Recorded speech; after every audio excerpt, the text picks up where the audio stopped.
नमस्कार, मेरा नाम है दिव्यांशी और आप देख रहे हैं दी लल्लन टॉप। हमारे संपादक सौरभ द्विवेदी निकल पड़े हैं यूपी के सफर पर। लाइव आएंगे, माहौल बताएंगे सिर्फ लल्लन टॉप यूपी चैनल पर। फटाफट कीजिए सब्सक्राइब और पूछिए क्या हाल है यूपी। लिंक मिलेगी डिस्क्रिप्शन बॉक्स में। अब बढ़ते हैं आज की खबर की तरफ। हाल ही में आरएसएस नेता राम माधव ने दावा किया कि 1921 का मोपला विद्रोह भारत में तालिबानी मानसिकता की पहली अभिव्यक्तियों में से एक था। उन्होंने कहा कि केरल में वामपंथी सरकार से कम्युनिस्ट क्रांति बताकर इसकी छवि को साफ करने का प्रयास कर रही है।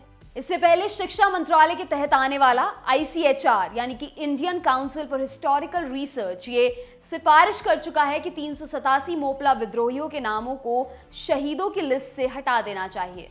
चलिए जानते हैं पूरा मामला क्या है। 19 अगस्त केरल का कोझिकोड। 1921 के विद्रोह के दौरान हुई हिंसा के पीड़ितों की याद में एक कार्यक्रम हुआ।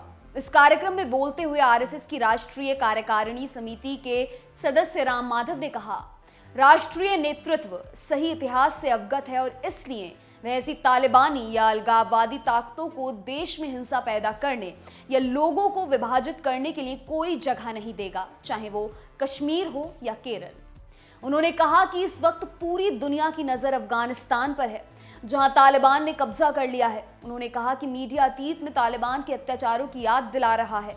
उन्होंने कहा कि भारत तालिबान जैसी मानसिकता मोपला के रूप में भी देख चुका है।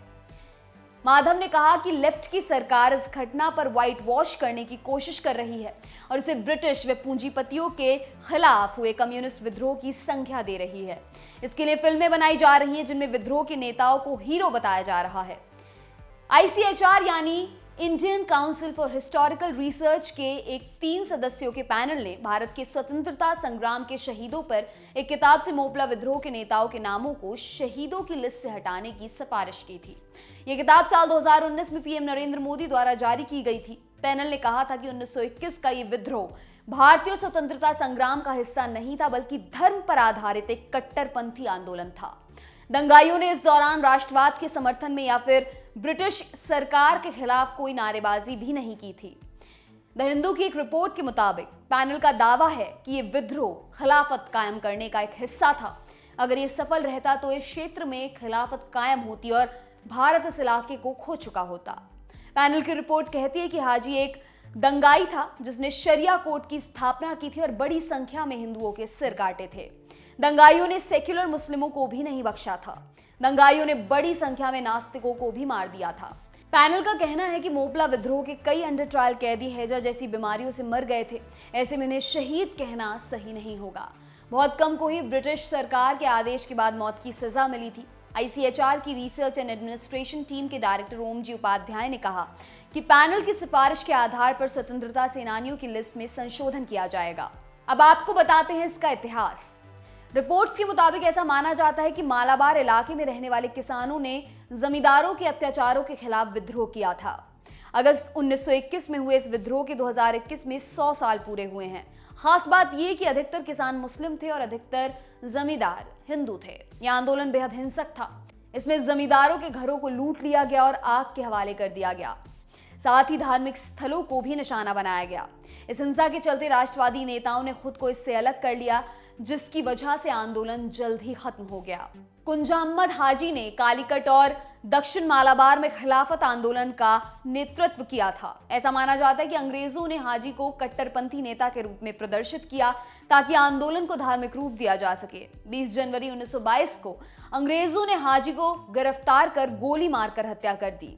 इस पूरे आंदोलन को दबाने के लिए अंग्रेजों ने मालाबार स्पेशल फोर्स भी बनाई थी। वहीं केरल के वामपंथी इतिहासकारों ने तर्क दिया कि मोपला विद्रोह को क्षेत्र में हिंदू सामंती जमींदारों के खिलाफ एक किसान संघर्ष के रूप में देखा जाना चाहिए।